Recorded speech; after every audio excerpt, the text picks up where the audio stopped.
তোমাদের কি টাকা সেটা অবস্থা তাদের নিষেধ করে দাও। তাদের না মুরাদনগরের হিন্দু মুসলমান ভাই বোনদের কারোর ঋণ আমি শোধ করতে পারবো না। ঋণ আমি শোধ করতে পারবো না। আপনারা আমার জন্য দোয়া করেন, আমি যেন মুরাদনগরের জন্য কিছু করে যাওয়ার তৌফিক যেন আল্লাহ আমাকে দেন। আপনাদেরকে অনেক ধন্যবাদ। বিশেষ করে আজকে আমি অভিভূত আমার সাংবাদিক ভাইয়া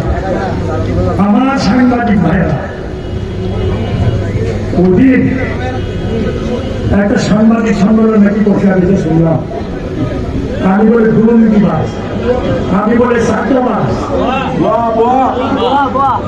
আমার দুর্নীতি চাঁদাবাজি করতে দেখছেন আপনারা আছে, কোন দুর্নীতি আছে, বিভিন্ন তারা কোন দুর্নীতি করে, চাঁদাবাজি করে।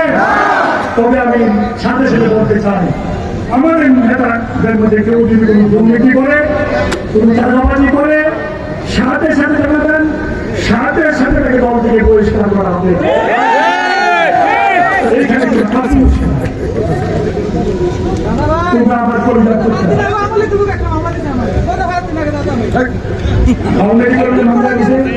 ইলেকশন পর্যন্ত অপেক্ষা করো,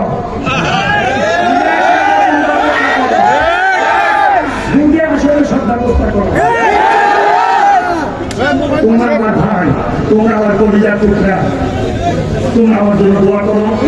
বিশেষ করে তোমাদের কাছে একটা অনুরোধ করবো, ফিলিস্তিন, গাজা, মুজাহিদ মুসলমান ভাই কিভাবে অত্যাচারিত, কিভাবে জুলুমের শিকার, কিভাবে ওদেরকে হত্যা করছে ইহুদিরা যারা তাদের জন্য দোয়া করবে, নামাজ করে দোয়া করবে, হিন্দু ভাইরা তাদের অবস্থান থেকে তারা দোয়া করবে। এটা আমার আপনাদেরকে অনেক ধন্যবাদ। আল্লাহ আমাদের সহায় হোক, আল্লাহ সাহায্য ছাড়া আমাদের কোনো উপায় নাই। আপনারা দোয়া করবেন। আমি কিন্তু নেতা না, আপনারা কি আমি কি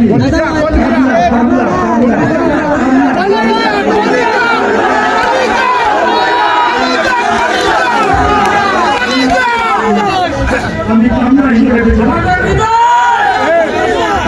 সাংবাদিক ভাইদেরকে ভাষা নাই।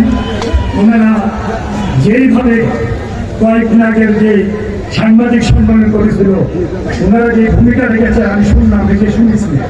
ওনাদেরকে বলছে আমার নাকি দালাল, আমি ওনাদেরকে অনেকে চিনিও না, আমি বুঝিও না।